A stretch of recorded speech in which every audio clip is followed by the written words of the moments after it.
नमस्कार, मी आहे तन्वी तन्वीज बेक्स मध्ये सर्वांचं खूप खूप स्वागत।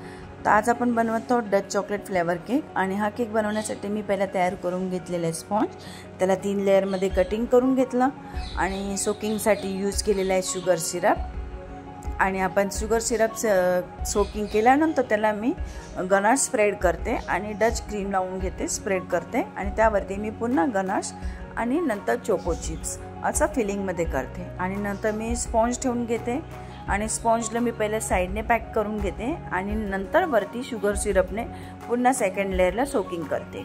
असं पॅक करून आपण जेव्हा याला वरती शुगर सिरपने सोकिंग करतो ना, त्याने आपला क्रम्बल तुटत नाही। आणि जर तुम्ही सोकिंग करून असं साइडने पॅक केलं तर क्रम्बल तुटण्याचे चान्सेस असतात। म्हणून आता आपण सोकिंग केली, नंतर हे आपण सेकंड लेयरला गनाश लावून घेतला आणि आपण आता करून घेतलेला आहे पुन्हा फ्रोस्टिंग डच क्रीमची।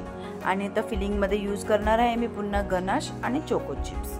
आपल्याला आता दोन्ही लेयर्स कंप्लीट झाले आणि हे दोन्ही लेयर कंप्लीट झाले की आपण तिसरा लेयर ठेवून घ्यायचा आणि तिसऱ्या लेयर वरती पण मी पहिले साइडने पॅकिंग करून घेते क्रीमने आणि नंतर शुगर सिरपने सोकिंग गनाश आणि असं वरून पुन्हा क्रीमने स्प्रेड करून आपला क्रम्बल कोट रेडी करून घेते।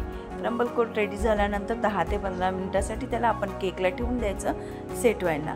जितकं क्रम्बल कोट तुमचं चांगलं सेटिंग झालेलं असेल तितकं तुमचं फायनल फिनिशिंग होते। मग आता आपण फायनल फिनिशिंगसाठी पण डच क्रीमचाच वापर करतोय आणि डच क्रीमने आपण आता ह्याला फायनल कोटिंग करून घेतली आणि वरती स्प्रेड करून घेतली आणि नंतर मी साइडने स्प्रेड करून घेतली पॅलेट नाईफच्या साहाय्याने। आता मी साइडला केलेलं आहे, बॅक कोमिंग करून घेतलेली आहे आणि वरून केलेलं आहे मी पोर गनाश। आणि गनाश पोर करून झाल्यानंतर त्याचं अनइवन ड्रिपिंग करून घेतली आणि स्विरल पॅटर्न करून घेतला वरती। आणि 1M नोझलमध्ये मी डच क्रीम भरून घेतली आणि वरती असे स्विरल पॅटर्न करून डिझाइन करून घेतली, साइडला लावून घेतले, हार्टचे गार्निशिंग गोल्ड करून घेतलेले आणि थोडेसे शुगर बॉल टाकले गोल्डचे आणि आपलं डेकोरेशन रेडी झालेलं आहे। तर तुम्हाला केक कसा वाटला आणि व्हिडिओ तुम्हाला युजफुल वाटला का, आवडला असेल तर चॅनलला लाईक शेअर सबस्क्राइब करायला विसरू नका। पुन्हा भेटूया नवीन व्हिडिओमध्ये।